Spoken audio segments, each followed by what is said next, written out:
আজকে স্কুলে ছিলাম সুন্দর করে পরীক্ষা দেবেন গা স্কুলে পরীক্ষা দেবে রাখার পরে যে আঙ্গুলো গায়ে একটা কাহিনী যাবো গা এটা কিন্তু আমরা কোনো সময় ভাবছিলাম হাসটা বাদ থেকে আরম্ভ হ্যালো গাইস কেমন আছেন আপনারা আশা করি সবাই ভালো আছেন আমি হাবিজুর আজকে কিন্তু গেতেছে মজা করে পরীক্ষা দেবেন আজকে কিন্তু মেলা দিন পরে নিজের অল্প স্টুডেন্ট বলে ফিল হইতেছে তার মানে আজকে মেলা দিন পরে ইউনিফর্ম দিয়েছি যে একদিন গুলো নাই আর এই যে দেখুন আমি স্কুলে যাবার নাকি কেটেনটা বাইকের হারায় নাই আমার ড্রাইভিং সিটটা কিন্তু দখল করে নেই আমার সিটে বয়ে যায় অল্প স্টার দেখছে হেবা কিন্তু আমার দমদা ধরছে গাড়ি চালানো তুমি কল জানো না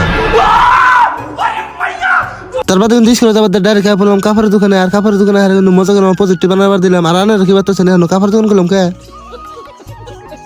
আর দেখি কিন্তু আমার হাতাং সিঙ্গের বাড়ি এড হয়ে গেল তার মানে সাইদুর বাড়ি ত্যাগ পড়লো আর আয়ার পরে কিন্তু মজা করে পোস্ট পাস দিতেছে আর কিন্তু মজা করে দুজনের সাথে প্রজেক্ট গুলো বানায় নিলে সাইদুর ভাই কিন্তু এখন কাপড় দোকানটার ভিতরে রয়েছে আর আমি কিন্তু ডাইরেক্ট বাইরে পড়ছি যে যদি বাইরে দুই একটা টুনির মধ্যে যায় আনাগুলো কিন্তু দেখা বানি বাইরে পড়ছি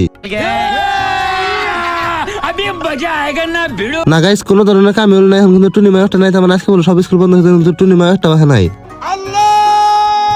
তো গাইস তারপরে কিন্তু স্কুলে যাওয়ার পথে রাস্তা আর এখানে খারাপ আর আমরা কি রাখলাম আনারা কি অনুমান করে হবেন আনারা অনুমান করে কমেন্টে জানাচ্ছে আমি তো কয়ে দিই কিন্তু খারাপছিলাম এই যে আঙ্গু এই মালটার জন্য তার মানে বিএন্ডের জন্য এই পার্সেলটা কিন্তু হাতে করে নিয়ে যাবো শুনতে বললাম ডাইরেক্ট আর না কিন্তু আবার কাপড় দোকানে বললাম আর গাইস দেখুন ওই যে সুবুকুল ভাই মাল পড়েছে তোর মানে যে ভাই মাল ফোন মারছে দেখুন আঙ্গুরে বলেছিল দেয়া ফাঁকা গেল আর সেজন্য কিন্তু আমরা মজা করে রাখ করে প্রজেক্ট বানাও না করে দিলে প্রজেক্ট বানায় ডাইরেক্ট বললাম স্কুলের ভিতরে এখন কিন্তু মজা করে আমরা প্রজেক্টের উপরে নাম সাম লিখতেছি আর আজকে নাম সাম লিখতে দেরি হয়ে গেল যার জন্য কিন্তু পরীক্ষাটা নিল না পরীক্ষাটা বলে কালকে নেবো তো আজকাল ট্রেনে নিবে দিলাম দেখাবো কালকে নতুন একটা ব্লগে বাই বাই ফলো করে দেন।